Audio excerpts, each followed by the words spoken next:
நாமத்தில் அன்பின் வாழ்த்துக்கள். நாம் பேச இருக்கும் செய்தியின் தலைப்பு காதல் மாயை. காதல் திருமணம் செய்து பின்னர் குடும்ப வாழ்வில் கருத்து வேறுபாடுகளினால் கஷ்டப்பட்ட ஒரு கணவன் இப்படி சொன்னார். தன் மனைவியை குறித்து அவர் சொல்லும் போது, அவள் ஒரு பெண் அல்ல, பேய் என்றார். அவள் முகத்தை பார்த்தாலே வராத எரிச்சலெல்லாம் எனக்கு வருகிறது. ஆனால் அவளுடைய மனைவி மிகவும் அழகானவள். அந்த அழகில் மயக்கத்தில் தான் அவர் தன்னுடைய தாய் தகப்பன் யாருடைய விருப்பத்தை மீறி அந்த பெண்ணை திருமணம் செய்தார். அழகுதான் அவருக்கு பிடித்தமான காரியம்.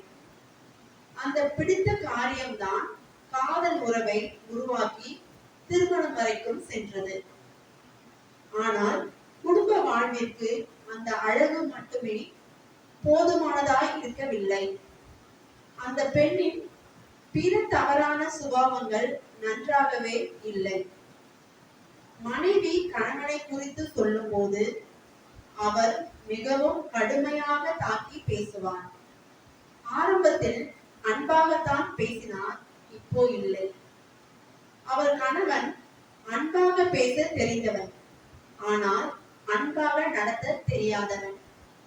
அவளை ராணி என்று அழைத்தாலும் வேலைக்காரியை போலதான் நடத்துவான். இருதயம் முழுவதும் விஷத்தை வைத்துக் கொண்டு வாயினால் தேனை போல பேச தெரிந்தவன் என்பதே மனைவியின் கருத்து.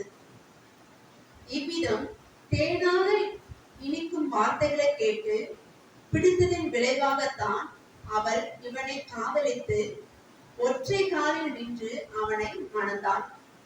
ஆனால் திருமணமான பின்பு அவனுடைய இயற்கை சுபாவம் வெளிப்பட்டது. திருமணத்திற்கு முன்பு சின்ன சின்ன விஷயங்கள் கவர்ச்சியாக தோன்றி மனதை கவரும். அந்த சின்ன சின்ன கவர்ச்சியான விஷயங்களை கூட நீண்ட கால வாழ்விற்கு தூண்டுகோலாகிவிடும்.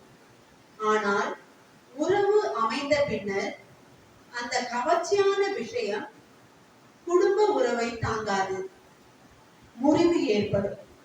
எனவே வாலிப பிள்ளைகளே, வேதம் சொல்கிறது, சங்கீதம் 127:1, கர்த்தர் வீட்டை கட்டாராகில் அதை கட்டுகிறவர்களின் பிரயாசம் விருதா. எனவே ஆதியாகமம் 24:67 ஈசாக்கு ரெபெக்காளை மனைவியாகி கொண்டு அவளை நேசித்தான். எனக்கு பிரியமான பிள்ளைகளே, நீங்களும் கர்த்தருக்கு பயந்து இவ்விதம் செய்யுங்கள். உங்கள் வாழ்வில் அவர் ஆசீர்வதிப்பார். உங்கள் வாழ்க்கையை அவர் ஆசீர்வதிப்பார். ஆமென்.